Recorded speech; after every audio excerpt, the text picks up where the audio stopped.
Saudara yang kasih dalam Tuhan, menjadi Kristen itu sama dengan menjadi orang yang bermisi. Yang setuju katakan amin. Saudara tidak mau, tetapi saudara mau dirubah menjadi serupa dengan Kristus. Dan saudara tidak mau menjadi bermisi, saudara sudah bermisi. Karena apa? Perubahan hidup saudara akan memancarkan terang dan garam. Amin saudara. Nah jadi saya mau katakan, kehidupan kekristenan itu tidak bisa dipisahkan dengan kehidupan yang bermisi. Ya, ketika ada orang berupaya untuk memisahkannya, maka itu sesuatu yang mustahil kalau saudara mau mengikut Yesus. Ya. Nah, saudara yang kasih dalam Tuhan, hari ini kita berbicara tentang sebuah topik ya dari tema besar keluarga yang bersaksi selama 1 bulan ini. Saya membawa saudara masuk ke dalam satu subtema yaitu dimulai dari keluarga. Ya, dimulai dari keluarga. Saya percaya di sini ada yang sudah berkeluarga cukup lama. Ada yang mungkin sudah 40 tahun berumah tangga, sudah punya cucu ya, atau mungkin sudah punya cicit di sini saudara ya kan, ya. Ada juga yang baru berumah tangga mungkin 10 tahun, 20 tahun, 30 tahun saudara ya. Saya tahun ini 30 tahun ya, masih sangat muda pernikahannya saudara ya. Kalau menurut saya sih ya, masih perlu banyak hal yang bisa dipelajari dan juga dieksplor dalam pernikahan ya. Nah saudara, terus ada juga mungkin yang baru berumah tangga, belum punya anak ya. Lalu ada juga di sini yang jomblo, saudara ya kan. Artinya belum menikah ya, belum punya pasangan gitu ya. Nah saudara, lalu saudara berkata begini, dimulai dari keluarga, mulai dari mana Pak? Saya belum punya pasangan. Paling tidak ini jadi bekal buat saudara di masa depan. Amin saudara. Nah saudara yang kasih dalam Tuhan ya, yang para jomblo jangan gelisahlah hatimu, percayalah ya. Tuhan memberikan damai sejahtera. Jangan begitu Pak, di rumah Bapakku banyak tempat, wah jangan. Itu konteksnya beda. Baik, nah saudara yang kasih dalam Tuhan kalau kita bisa melihat ya, seharusnya bersaksi itu menjadi sebuah hal yang alami muncul dalam kehidupan orang percaya. Amin. Ya, emas itu saudara, ketika dia emas murni, enggak perlu lagi dikasih cat kuning. Setuju gak? Kalau saudara kasih cat kuning, itu jadi bukan asli lagi, tidak murni lagi emasnya. Amin saudara. Ya. Jadi yang namanya emas enggak perlu lagi dicat kuning supaya kelihatan jadi emas. Enggak. Aspal enggak perlu lagi dicat hitam supaya kelihatan hitam. Enggak perlu. Amin saudara, karena aspal pasti hitam. Nah begitu juga sebenarnya kesaksian orang percaya itu harusnya menjadi sebuah hal yang sifatnya muncul secara alami dan tanpa paksaan. Tapi kenapa gereja Pak pakai jargon ayo menuai, ayo bersaksi segala macam. Gereja memberikan dorongan supaya yang alami itu cepat muncul dari dalam diri saudara. Amin saudara. Nah yang alami ini seringkali ditahan nih. Karena apa? Kita belum mau, kita belum siap, kita merasa takut ditolak kalau Injil diberitakan. Nah saudara yang kasih dalam Tuhan, misi dan juga menjadi berkat bagi banyak orang itu seharusnya hal yang alami dalam hidup kita. Bukan dipaksa. Amin saudara. Nah peranan keluarga sangat penting untuk mempersiapkan orang yang bisa bersaksi. Karena apa saudara? Karena di tengah-tengah keluarga inilah anak itu dilahirkan, kemudian bertumbuh menjadi besar, banyak menyerap kebenaran di dalam kehidupan papa mamanya, dari kehidupan papa mamanya dan lingkungannya. Makanya saya mau katakan selayaknya iman ataupun juga kerinduan untuk menjadi saksi muncul dari tengah-tengah keluarga. Bukan ketika sudah ikut gereja anak, oke lah. Karena memang Pak baru bertobat dari agama yang lama, no problem. Tetapi saya mau katakan kepada saudara, kehidupan orang yang mau bermisi ataupun juga orang yang mau menjadi saksi haruslah dimulai dari kehidupan keluarga. Nah saudara yang kasih dalam Tuhan, kalau hari ini kita bisa melihat ada satu contoh, saya percaya saudara pasti tahu, yaitu seorang yang bernama Timotius. Kita lihat satu ayat saja saudara, ini tulisan Rasul Paulus ya kepada Timotius saudara. Surat Paulus kepada Timotius untuk yang kedua kalinya. Nah, satu ayat ini kita baca bersama-sama, dikatakan begini saudara ya. 2, 3, sebab aku teringat akan apa? Imanmu yang tulus ikhlas. Yaitu iman yang pertama-tama apa? Hidup di dalam nenekmu Lois dan di dalam ibumu Eunike. Dan yang aku yakin hidup juga di dalam dirimu.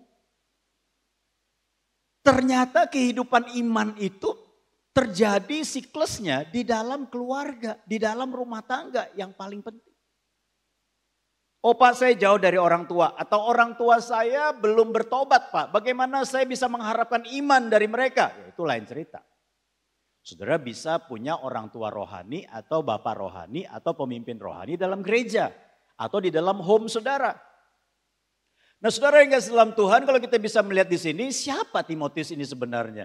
Kalau saudara pelajari nanti di rumah dalam Kisah Para Rasul 16 ayat 1 dengan 3, ketika Paulus berada di Listra, dia bertemu dengan Timotius. Timotius adalah seorang pemalu saudara. Ya, bukan malu-maluin tapi pemalu. Ya, bukan malu-malu kucing juga, enggak, malu beneran.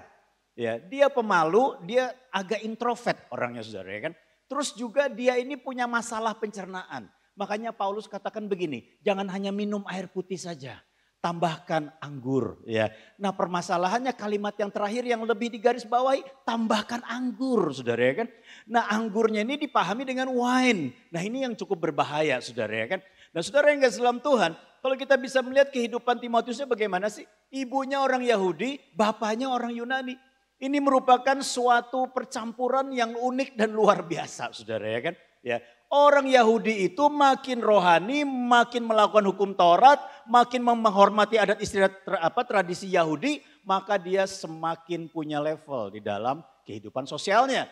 Tetapi orang Yunani, saudara, memiliki dasar prinsip kehidupan yang berbeda, yaitu apa? Orang Yunani itu adalah jago di dalam yang namanya perdebatan. Menang perdebatan lebih hebat. Kemudian yang kedua, orang Yunani itu di dalam Kisah Para Rasul dikatakan apa? Suka hal-hal yang baru. Kalau yang lama ya sudahlah, nggak perlu didengerin lah. Ini yang baru nih, bagus nih. Yang tren gitu saudara ya kan. Saudara perhatikan baik-baik. Ada hal yang berseberangan. Tetapi saudara, kalau kita bisa melihat, apapun perbedaan suami istri, sebenarnya bukan halangan untuk menyeberangkan iman kita kepada anak-anak kita. Yang setuju katakan amin. Artinya apa? Artinya di dalam Kristus ada kuasa Tuhan yang membuat anak-anak kita, orang-orang yang kita kasih dapat menangkap apa yang menjadi maksud Kristus dalam kehidupannya. Amin. Karena firman yang disampaikan, firman yang diajarkan bukan hanya kalimat dan kata biasa, tetapi roh Tuhan sendiri yang menyertainya. Amin saudara. Nah saudara yang gak dalam Tuhan, tapi Pak kok selama ini saya juga mengajarkan firman Tuhan. Saya juga berdoa buat anak-anak saya. Kenapa tidak ada perubahan Pak? Kenapa kok sepertinya kondisinya jauh lebih parah? Saya pernah dapat WA seperti itu saudara. Counseling bukan dari jemaat MCC tapi dari luar ya. Sudah dikatakan begitu, saya bilang begini, apa yang kau mau tabur dalam doa dengan air mata dan pengharapan dalam Kristus dan juga ajaran firman-Mu yang kau sampaikan kepada anak-anak. Tidak pernah kembali dengan sia-sia. Yang setuju katakan amin.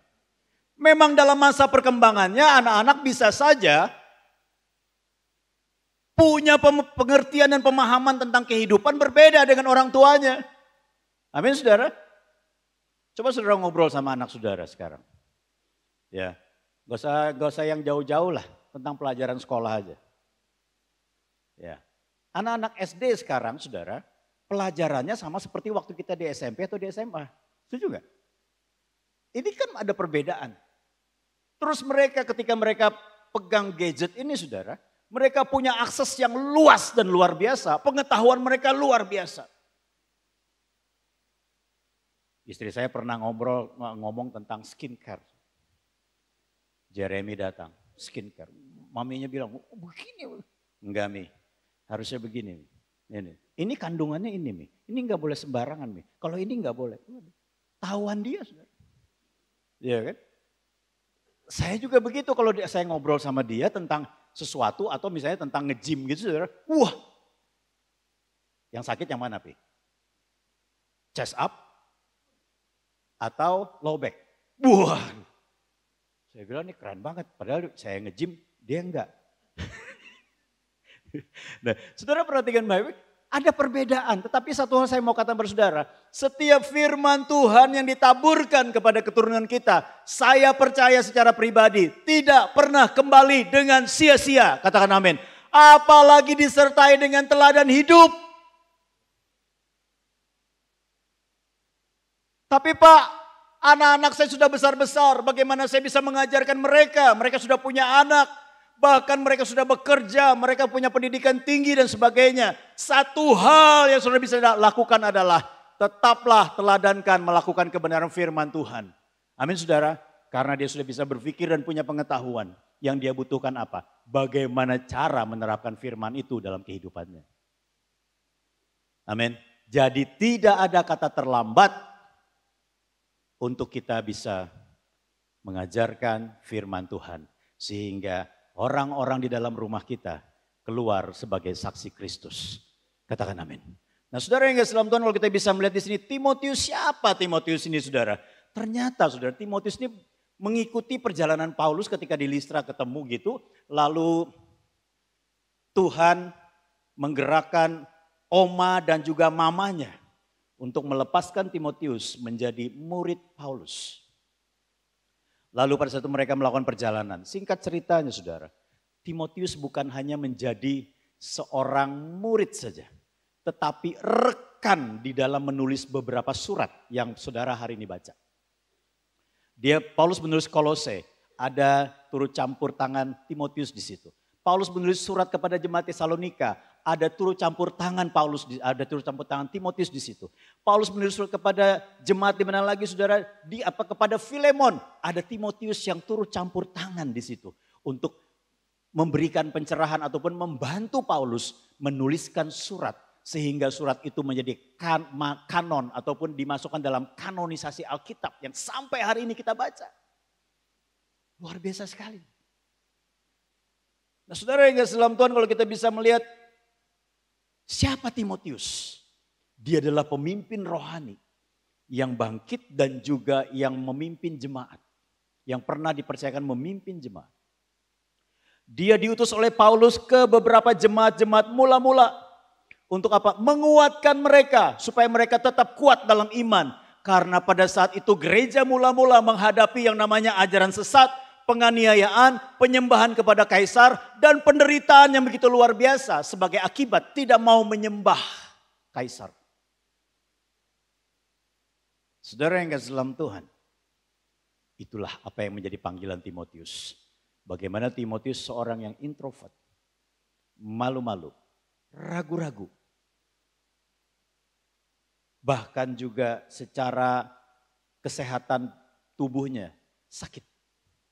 Tapi Tuhan bisa pakai secara luar biasa. Amin saudara. Nah saudara yang kasih dalam Tuhan, kalau kita bisa melihat hal seperti ini saudara. Saya membuat kalimat ini. Ada korelasi antara pemuritan di masa muda dan penggenapan rencana Tuhan di masa depan melalui kehidupan orang percaya. Setuju saudara? Ada korelasi. Makanya saya mau katakan pada saudara, saya secara pribadi tidak mengajar anak saya cari uang sebanyak-banyaknya karena itulah bukti kesuksesan keberhasilan muda. Siapa di sini orang tua yang tidak mau anaknya sukses berhasil dalam pekerjaan, punya banyak aset? Pasti saya percaya enggak mau. Pasti semua mau. Amin saudara? Enggak ada yang enggak apa-apa Pak. Biar dia miskin di sini tapi kaya di surga. Ada yang kayak gitu? Pasti kita meninggalnya enggak merem, melotot. Karena apa? Karena doanya seperti itu. Wah berarti dia miskin, berarti dia menderita nih. Enggak ada orang tua pengen seperti itu. Tetapi saya katakan uang bukanlah satu-satunya pengejaran dalam hidup ini. Katakan amin. Artinya apa? Dalam hidup ini kita membutuhkan uang. Yang masih butuh katakan amin. Puji Tuhan. Terima kasih kejujuran saudara. Saya juga butuh uang. Amin saudara. Semua kita membutuhkan uang. Siapa di sini tidak butuh fasilitas? Enggak ada yang angkat tangan. Berarti semua butuh. Mobil, kendaraan, semuanya. Saya sering tanya Pak Teddy, akhir tahun kemana Pak? Ya kalau ada waktu sih Pak, kita jalan. Saya pikir sarangnya saudara, tapi kalau digini-giniin ada waktu Pak. Gitu saudara kan. Ya, nah, saudara perhatikan baik-baik, semua kita perlu fasilitas. Tapi itu bukan tujuan. Kalau kita tanamkan ke dalam diri anak-anak kita, bahwa kesuksesan diukur adanya uang, fasilitas, aset, posisi. Saya katakan hati-hati. Hati-hati. Jangan sampai mereka menggenapi rancangan mereka, bukan rancangan Tuhan. Tadi saya tidak berkata bahwa kesuksesan itu kita nggak perlu. Perlu. Anak-anak sekarang yang apalagi yang dua sudah kerja, seringkali tukar pikiran, ngobrol saudara dengan peluang-peluang pekerjaan yang baru. Saya katakan tanya Tuhan. Kalau kamu mau mengambil keputusan, tanya Tuhan. Karena apa? Biarkan Dia yang menentukan langkah hidupmu. Karena engkau hidup bukan hanya untuk sukses di muka bumi ini, tetapi mensukseskan kehendak Allah dalam hidupmu. Yang setuju katakan amin. Saudara yang kasih dalam Tuhan, ada korelasi antara pemuridan di masa muda dan penggenapan rencana Tuhan di masa depan melalui kehidupan orang percaya. Ya. Nah, lalu bagaimana saudara? Mari kita akan lihat 3 teladan dimulai dari keluarga di mana pribadi yang bersaksi dipersiapkan. Yang pertama adalah kalau kita bisa melihat adanya warisan iman yang turun-temurun dari Lois ke Eunike sampai kepada Timotius. Saudara yang kasih dalam Tuhan, saya tidak menampik perlu yang namanya warisan materi dalam untuk keturunan kita. Kalaupun ada itu. Amin saudara. Saya tidak punya warisan materi dari papa mama saya. Tetapi ada satu warisan yang tidak pernah lekang sampai hari ini. Iman kepada Yesus. Karena melalui pelayanan mama saya, karena melalui mama saya mengenal Yesus. Saya belajar baca Alkitab, saya belajar berdoa.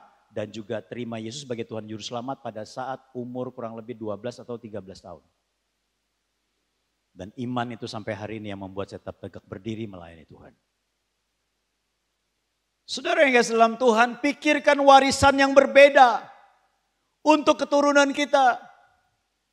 Lalu bagaimana pandangan tentang kehidupan mereka masa depan? Silahkan saudara investasikan apa yang bisa saudara investasikan buat keturunan saudara.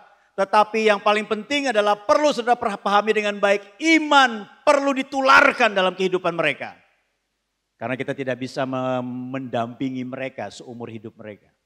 Hari ini saja kita tidak bisa mendampingi mereka selama 24 jam. Amin. Ketika mereka sudah masuk sekolah, punya komunitas, udah mulai kuliah, udah mulai kerja. Siapa yang bisa tongkrongin anak ke 24 jam? Anaknya kerja di kantor, papanya mondar-mandir di kantin. Saudara kan ngeliatin anaknya gitu, saudara datang kerja apa benar apa enggak. Bukan seperti itu.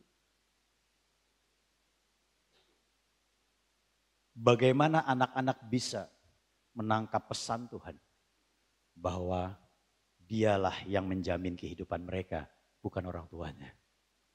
Amin saudara.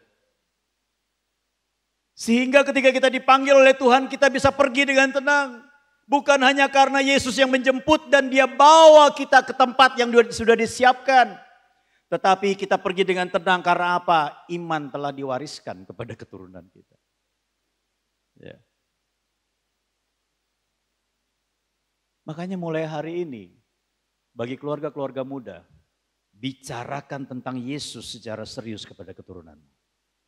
Melalui berbagai media, banyak media hari ini. Setuju saudara? Kalau saudara berkata, saya nggak bisa menceritakannya. Saudara bisa browsing. Apa yang harus diceritakan? Saudara bisa gunakan teman kita yang satu ini, yaitu AI. Tanya, bahkan dia kasih kurikulum selama sepanjang tahun, bisa. Setuju saudara? Saya mau cerita untuk anak saya yang berumur 3 tahun. Saya sebagai seorang pekerja tidak banyak mengerti firman Tuhan. Tolong buatkan silabus selama 365 hari. Muncul nggak? Dalam hitungan 7 detik, seret muncul semua. Bahkan di akhir tahun, saudara tiba-tiba diundang pelayanan menyampaikan firman Tuhan. Karena apa? Silabus dari AI. Saudara perhatikan baik-baik. Artinya apa? Hari ini media itu begitu banyak, begitu mudah kita mencarinya. Amin. Baik yang berupa tulisan maupun gambar. Mari kita punya semangat, tularkan, tularkan, tularkan iman kepada keturunan kita. Katakan amin. Saudara berkata, Pak, saya mau menularkan Pak, tapi saya belum punya keturunan. Saudara punya kesempatan untuk merekrut orang-orang yang saudara doakan menjadi anak-anak rohani dalam hidup saudara. Paulus, amin, punya anak? Ada. Tapi dia punya banyak anak rohani. Setuju? Dan dia wariskan imannya, hikmatnya. Apa yang telah kau pelajari, telah kau lihat, telah kuajarkan, telah kusampaikan kepadamu. Lakukanlah itu. Amin. Kita semua punya kesempatan yang sama untuk mewariskan iman kita kepada anak-anak ataupun anak-anak rohani kita. Saudara, saya suka sekali dengan ayat ini saudara. Ternyata Bani Asaf itu saudara adalah seorang yang mengerti sejarah. Dan dia menuliskan saudara, dalam Mazmur 78 Bani Asaf menuliskan begini. Saya kutip 2 ayat saja. Dikatakan begini saudara. Mazmur 78 ayat 3 dan 4 dikatakan begini. Yang telah kami dengar dan kami ketahui. Dan yang diceritakan kepada kami oleh nenek moyang kami. Ayat 4 kita baca sama-sama 2, 3. Kami tidak hendak sembunyikan kepada siapa? Anak-anak mereka. Tetapi kami akan ceritakan kepada angkatan yang kemudian. Apa? Puji-pujian kepada Tuhan dan kekuatannya. Dan perbuatan-perbuatan ajaib yang telah apa? Dilakukannya. Ada 2 mata rantai yang putus dari Yosua dan tua-tua Israel dengan orang yang bangkit, angkatan yang bangkit pada masa hakim-hakim. Yaitu apa? Yaitu dikatakan di dalam Hakim-Hakim pasal yang kedua. Kemudian setelah Yosua dan tua-tua Israel dikumpulkan dengan nenek moyangnya, bangkitlah angkatan yang lain. Angkatan yang lain ini yang bagaimana? Angkatan yang tidak mengenal Allah dan tidak pernah mengalami perbuatan-perbuatan Tuhan yang ajaib. Tragis kan? Bagaimana cara kita mewariskan iman bukan hanya melalui ajaran. Dari sejak anak saya yang pertama itu, dulu kita di Pamulang, tinggal di Villa Pamulang, Pamulang Villa atau Villa Pamulang. Tiap kalau mau ke gereja lewat SD Mater Dei. TK, SD, SMP, SMA Mater Dei. Orang Pamulang ada di sini? Oh banyak. Saudara. Ini rakyat Pamulang, wajah-wajahnya gak asing. Ya. Orang Pamulang tuh punya tanda sendiri saudara. Hanya saya yang tahu. Iya kan? Tiap kali lewat di Witana Harja, tahu ya Witana Harja ya, Pamulang. Lewat set. SD Mater Dei. Yoel waktu itu umur berapa ya? 3 tahun, 4 tahun naik sepeda motor saudara kan. Mobil masih dalam iman, on the way dalam iman. Saudara kan? Motor terus. Kalau kemana-mana 1 paket, 4 orang naik motor. Kalau hujan langsung pakai cup saudara kan. Jas hujan ponco saudara. Jadi lewat, papi Yoel mau sekolah di sini gitu kan. Sekolahnya bagus, besar ya. Iya. Doa El. Lewat lagi, hampir tiap hari lah saudara, hampir seminggu minimal 3-4 kali kita lewat situ bersama dengan anak saya. Doa. Pas waktu hari pendaftaran, mertua saya meninggal, papanya Dewi meninggal. Dan itu tanggal terakhir, kita kesempatannya cuma hari itu. Kita cuma telepon satu teman, kalau bisa tolong ambilkan formulir pendaftaran. Dibayarin aja dulu nanti kita bayar. Kan formulir pendaftaran kan di sekolah itu Katolik kan bayar. Diambilin saudara nomor berapa ya? Waktu itu ya, nomornya tua sekali. Maksudnya banyak nomornya. Ya, 300 berapa gitu. Jadi tuh nomor pendaftarannya aja tidak meyakinkan. Wah saya bilang nih 237 apa 297 lah gitu. Wah saya bilang nih mapnya tulisannya oke juga nih. Ya, nomornya jauh banget itu. Saya bilang gak apa masukin aja. masukin saudara. Saya bilang, El mau sekolah situ, mau doa El. Doa bareng. Si kecil. Saudara yang kasih dalam Tuhan, pertama kali itu kan yang biasa yang diterima itu kan yang dipanggil itu kan biasanya yang ya tahu sendiri Ibu Yosi ya. Yang gelombang pertama itu kita tahu lah gitu ya kan. Nah saya ke bagian gelombang ketiga. Ini gelombang ketiga ini kan tinggal busanya saudara. Tinggal busanya saudara kan. Gelombang pertama, gelombang kedua target sudah tercapai kan. Ya gelombang ketiga ini istilahnya ya dipungut-pungutin lah remah-remahnya gitu ya kan. Ya yang ngajar di sekolah swasta mengerti benar apa yang saya sampaikan ya. Nah saudara kita dipanggil. Terus disampaikanlah uang sekolahnya begini, uang pangkal sekian, SPP-nya sekian, seragam, buku, semua segala macam. Kaget juga saudara, ya kan. Waktu itu saya lupa berapa gitu saudara. 3,5 juta apa 5 juta atau berapa gitu. Saya ngomong begini, saya mau tanya satu aja pertanyaan saya. Ini bisa ditawar atau enggak? Lu harus dong tanya seperti itu, iya kan. Saya enggak mau, saya kepala kantor di gereja yang lama. Ya di sini ada, tahu sejarah gereja lama saya. Ya. Saya kepala kantor, saya kapanpun saya bisa bikin yang namanya surat keterangan, apa saudara? Berarti kita sama saudara kan, masa lalu kita sama. Keterangan, pendeta, ya kan, nama, nomor induk pendeta, sinode, ya kan, berapa lama jadi pendeta, ya kan. Terus stempel gembala senior, lalu tanda tangan gembala senior, lalu stempel gereja, jebret, bawa ke tata usaha. Saya nggak bakalan mau kayak gitu. Saya bilang enggak. Saya ngomong sama Dewi, tahu Dewi, ini istri saya. Saya ngomong sama dia, saya nggak bakalan keluarin surat itu, walaupun saya kepala kantor. Kalau masih mau bisa ditawar, oke. Kalau nggak ditawar, berarti doa Yoel nggak terjawab. Gitu aja.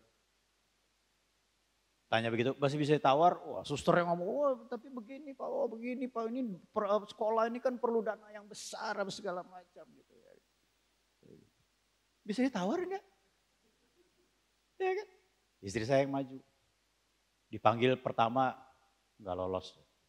Nanti tunggu panggilan yang kedua ya. Berapa minggu ya setelah itu ya, panggil lagi yang kedua. Nggak lolos juga. Wah, namanya seorang ibu pengennya kan anaknya bisa dapat apa yang dia mau kan. Seperti itu ya ibu-ibu ya. Atau ibu-ibu sini dihalangin gitu. Enggak, enggak ya pasti pengennya gitu ya. Wah sampai ketika dia keluar, wah matanya sembab. Kenapa? Saya bilang, kenapa? Kenapa? Enggak, katanya boleh ditawar, tapi setelah ditawar enggak mau. Susternya tetap berkeras begitu segala macam. Wah oke. Dipanggil sampai panggilan yang ketiga. Kita doain El, supaya ini goal nih. Tapi papi gak mau ngeluarin surat dari gereja. Panggilan yang ketiga itu saudara, dia diterima. Masuk sekolah Mater Dei. Saya sebut nama ya, bukan promosi loh saudara. Karena di situ saya melihat ada perbuatan tangan Tuhan yang luar biasa. 3 kali dipanggil, sudah gelombang ketiga dan panggilan yang ketiga. Terima. Saya bilang, El, doa kamu enggak sia-sia, doamu terjawab. Masuk TK, lolos, SD lagi kan, ditawarin. Iya kan, ini tantangan lagi sudah, 2 tahun ya. Masuk lagi Rafidim. Iya kan, terus lagi masuk lagi SMP gitu saudara kan. Wah, tapi disitulah kita bisa melihat bahwa perbuatan tangan Tuhan itu selalu ada menyertai orang yang percaya. Ketika kita libatkan anak-anak kita, mereka akan melihat Tuhan dengan perspektif yang berbeda. Mereka melihat bahwa Tuhan yang papa mamaku sembah adalah Tuhan yang hidup, yang menjawab doa dan juga yang menghargai iman orang percaya. Tepuk tangan bagi dia. Sehingga ketika kita berbicara tentang Tuhan kepada anak-anak kita, Mereka dapat menangkap karena apa? Mereka mengalami, bukan hanya tahu tentang apa yang papa mamanya ajarkan. Amin. Sampai hari ini kalau dia ada rapat-rapat penting atau mengambil keputusan, saudara, di perusahaannya ataupun juga untuk hal peluang-peluang yang lain, selalu datang ke saya pagi-pagi, saya ngobrol dengan istri saya, tiba-tiba, papi tolong doakan. Doakan Yoel, doakan siapa, segala macam anak-anak semua. Kenapa hal ini bisa terjadi? Karena mereka melihat perbuatan-perbuatan Tuhan dalam kehidupan iman orang tuanya. Saudara jangan pernah berpikir karena Bapak pendeta Pak. Karena Bapak banyak tahu firman. Enggak. Tuhan mampu berbuat kepada setiap orang yang beriman, bukan masalah status. Amin. Bukan masalah status pelayanan pun pekerjaan. Nah saudara yang kasih dalam Tuhan, mari kita lihat lagi bagian yang kedua. Bagian yang kedua apa saudara? Bagian yang kedua adalah menjadi murid firman. Bagaimana teladan seorang yang bernama Timotius. Dia menjadi murid firman di dalam setiap apa yang dilakukan oleh orang tuanya. Dia melihat bahwa apa yang dilakukan sesuai dengan yang diperintahkan oleh Tuhan, dilakukan orang tuanya.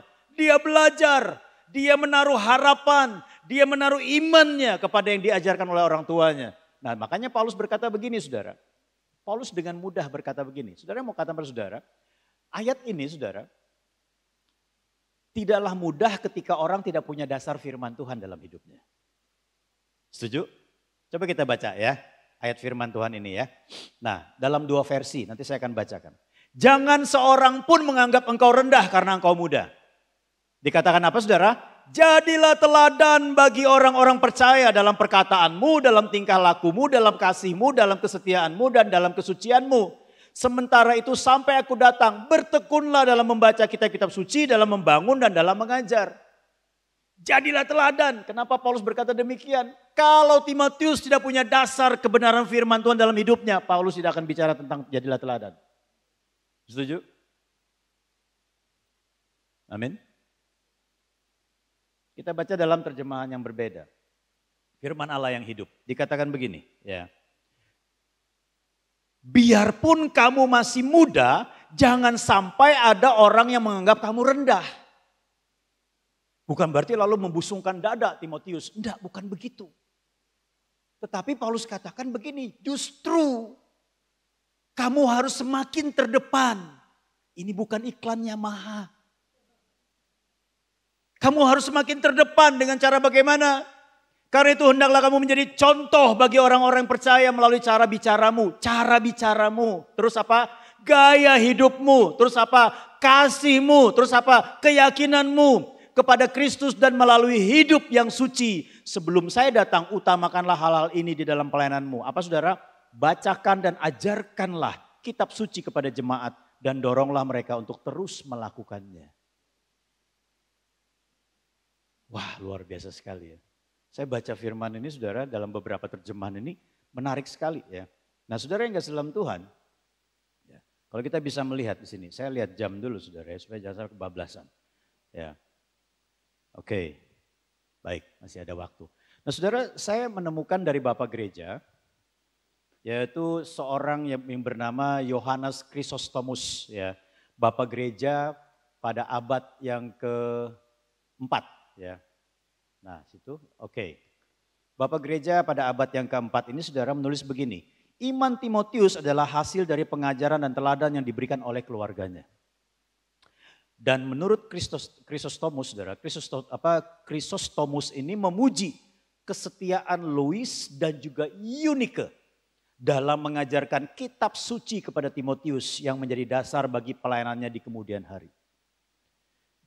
Tidak ada yang salah, tidak ada yang batal, tidak ada yang gagal ketika engkau ajarkan firman Tuhan dan juga teladankan kepada keturunanmu. Karena di kemudian hari engkau akan melihat buah yang manis dari dalam kehidupan mereka. Amin. Saudara perhatikan Timotius hidup pada tahun berapa? Paulus bersama dengan Timotius kurang lebih tahun 67 setelah Masehi. Yohanes Chrysostomus ini agak sedikit sulit bacanya saudara. Hidup pada abad keempat, 300 sekian sampai tahun 400. Saudara perhatikan baik-baik, dia bukanlah orang sembarangan. Ada begitu banyak literatur tentang Timotius, tapi dia melihat bahwa dari seberapa banyak literatur tersebut membuktikan bahwa ternyata ajaran dari Lois yang turun ke Eunike dan turun ke Timotius tidak pernah lekang. Bahkan sampai kurang lebih sekitar 350 tahun kesaksian itu tetap bersinar. Amin saudara. Tetap bersinar. Biarkan kesaksian kita tetap bersinar walaupun kita sudah di surga. Mari kita lihat bagian yang berikutnya, yang ketiga. Kerjakan panggilan. Paulus menasihatkan kepada Timotius berkata begini, 2 Timotius 1 ayat 4 ayat 6 sampai dengan ayat yang ke-8 dikatakan begini saudara.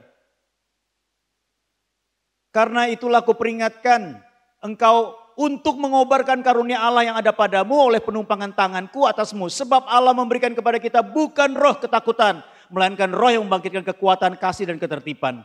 Jadi janganlah malu bersaksi tentang Tuhan kita dan janganlah malu karena aku seorang hukuman karena dia, melainkan ikutlah menderita bagi Injilnya oleh kekuatan Allah. Saya mengajak saudara untuk baca dari firman Allah yang hidup. Kenapa saya suka bawa beberapa terjemahan? Supaya kita dapat menangkap pesannya saudara. Lebih jelas lagi maksudnya. Semua punya pesan tapi lebih jelas lagi dengan bahasa ini. Karena itu aku ingin mengingatkan engkau supaya mengobarkan kekuatan dan keberanian yang ada padamu. Bertumbuh melalui pemuritan Rasul Paulus. Diawali dengan pemuritan dalam rumah orang tuanya. Kekuatan keberanian mulai muncul dalam kehidupan Timotius. Ayo jangan kembali lagi kepada kelemahanmu. Kobarkan kekuatan dan keberanian itu yang datang ke atasmu pada waktu aku meletakkan tangan di atas kepalamu dan memberkatimu. Roh Kudus yaitu roh karunia Allah, yaitu karunia Allah. Tidak menghendaki engkau takut akan orang, melainkan supaya engkau bijaksana serta kuat dan mengasihi mereka serta senang berada di tengah-tengah mereka. Ayat yang ke-8 dikatakan begini. Ayat yang ke-8 dikatakan begini saudara. Jika engkau mengobarkan kuasa yang ada di dalam dirimu, engkau tidak pernah akan takut memberitakan kepada orang lain tentang Tuhan kita. Atau memberitahukan kepada mereka bahwa aku adalah temanmu. Sekalipun aku dipenjarakan di sini demi Kristus. Engkau akan siap menderita bagi Tuhan bersama dengan aku. Karena ia akan memberikan kepadamu kekuatan dalam penderitaan. Dan ternyata saudara menurut sejarah perjalanan bersama dengan Rasul Paulus. Timotius ini juga pernah dipenjara. Karena Injil yang dia beritakan. Ya. Saya senang sekali dengan kalimat yang pertama ini dalam ayat 8. Jika engkau mengobarkan kuasa yang ada di dalam dirimu. Artinya apa? Kobarkan terus kekuatan dan keberanian itu dalam hidup kita. Kobarkan terus, jangan padamkan. Jangan hanya bulan Maret saja karena bulan misi. Tapi kobarkan terus, kobarkan terus. Maka dikatakan apa saudara? Engkau tidak akan pernah takut memberitakan kepada orang lain tentang Tuhan kita. Amin. Siapa di sini yang kalau doa makan di food court pura-pura jatuhin pulpen? Dalam nama Yesus Kristus berdoa dalam. Kayak gitu saudara. Atau ada juga begini. Dalam nama Yesus terima kasih Tuhan. Ada yang kayak gitu saudara? Enggak ada di sini ya? Enggak ada. Di BSD enggak ada. Atau langsung makan, enggak berdoa. Iya kan? Langsung aja baru nengok begini istrinya, loh tadi makanan mana Pak? Oh sudah lewat. Gitu saudara ya kan? Ya. Berani enggak di tengah-tengah orang banyak yang berbeda itu saudara kita tetap berdoa. Saya enggak pusing saudara. Mau di tengah orang banyak dimanapun doa. Itu hal yang sederhana loh. Tetapi kan Pak kita harus menghargai orang. Loh ini bukan masalah menghargai atau tidak. Ya mereka juga berdoa kan sebelum mereka makan. Amin. Ada snack di bawah? Mari kita tes di bawah. Kopi, tes, snack. Doa enggak? Nah saudara, kita lihat bagian yang terakhir. Ya. Saya mau ngajak saudara melihat satu contoh, saudara ya kan. Ini adalah seorang yang bernama Barbara Hutton. Ya. Hidupnya 1912 sampai dengan 1979. Ada apa dengan orang ini saudara? Dia adalah seorang sosialita, filantropis, kemudian juga seorang terkenal sekali, kaya sekali, ya, hidupnya penuh dengan kemewahan. Selama hidupnya dia menghabiskan uang sebanyak 500 juta dolar bersama dengan karena membeli perhiasan dan barang-barang seni bersama dengan 7 mantan suaminya. Nah, yang lagi dia bawa foto begini saudara, ya, waktu itu belum ada Samsung jadi belum warna. Iya kan? Nah, saudara, dia sedang mengenakan cincin, saudara, dia mengenakan cincin itu yaitu cincin berlian Pasha dan mahkota Romanov terbuat dari zamrud Romanov pada tahun 1947. Saudara, pada saat itu, saudara, Eropa maupun Amerika sedang mengalami depresi besar. Banyak orang jatuh miskin karena peperangan, karena dampak peperangan pada masa lalu. Tapi dia menghamburkan uang sampai 500 juta dolar. Dan ternyata orang ini, saudara, suka bermasalah hidupnya. Akibatnya apa? Boro-boro memberikan warisan kepada keturunannya. Waktu dia meninggal, saudara, yang dia berikan, yang tersisa, yang menjadi miliknya adalah cuman 3.500 dolar. Selebihnya habis dihamburkan untuk kemewahan dan juga untuk sosialitanya. Tidak ada yang salah dengan kekayaan. Amin saudara. Jangan saudara langsung pakai ayat. Memang orang kaya susah masuk dalam kerajaan sorga. Konteksnya lepas. Bukan begitu, tidak ada yang salah dengan kekayaan. Amin.